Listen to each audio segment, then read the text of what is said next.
संहिता 38। पीड़ित मनुष्य की प्रार्थना। यादगार के लिए दाऊद का भजन। हे यहोवा, क्रोध में आकर मुझे झिड़क न दे और न जलजलाहट में आकर मेरी ताड़ना कर, क्योंकि तेरे तीर मुझ में लगे हैं और मैं तेरे हाथ के नीचे दबा हूँ। तेरे क्रोध के कारण मेरे शरीर में कुछ भी आरोग्यता नहीं और मेरे पाप के कारण मेरी हड्डियों में कुछ भी चैन नहीं, क्योंकि मेरे अधर्म के कामों में मेरा सिर डूब गया और मैं भारी बोझ के समान मेरे सहने से बाहर हो गए हैं।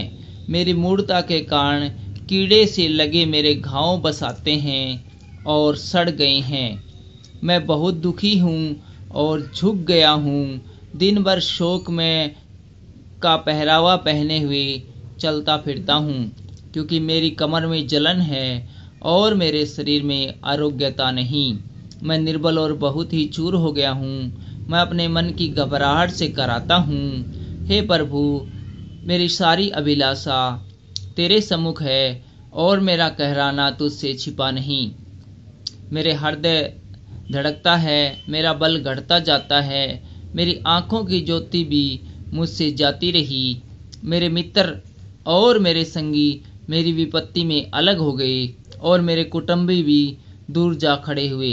मेरे प्राण के ग्राहक मेरे लिए जाल बिछाते हैं और मेरी हानि का यत्न करने वाले दुष्टता की बातें बोलते हैं और दिन भर छल की युक्ति सोचते हैं। परंतु मैं बहरे के समान सुनता ही नहीं और मैं गूंगे के समान मुंह नहीं खोलता, वरन मैं ऐसे मनुष्य के तुल्य हूँ जो कुछ नहीं सुनता और जिसके मुंह से विवाद की कोई बात नहीं निकलती।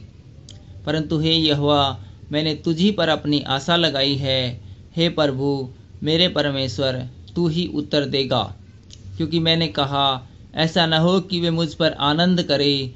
जब मेरा पाँव फिसल जाता है तब वे मुझ पर अपनी बड़ाई मारते हैं, क्योंकि मैं तो अब गिरने पर हूँ और मेरा शोक निरंतर मेरे सामने है। इसलिए कि मैं तो अपने अधर्म को प्रकट करूँगा और अपने पाप के कारण खेदित रहूँगा। परंतु मेरे शत्रु फुर्तीले और सामर्थी है और मेरे बैरी बहुत हो गए हैं, जो भलाई के बदले में बुराई करते, वे भी भलाई के पीछे चलने के कारण मेरा विरोध करते हैं। हे यहोवा, मुझे छोड़ न दे। हे परमेश्वर, मुझसे दूर न हो। हे यहोवा, हे मेरे उद्धारकर्ता, मेरी सहायता के लिए फुर्ती कर। Thank you.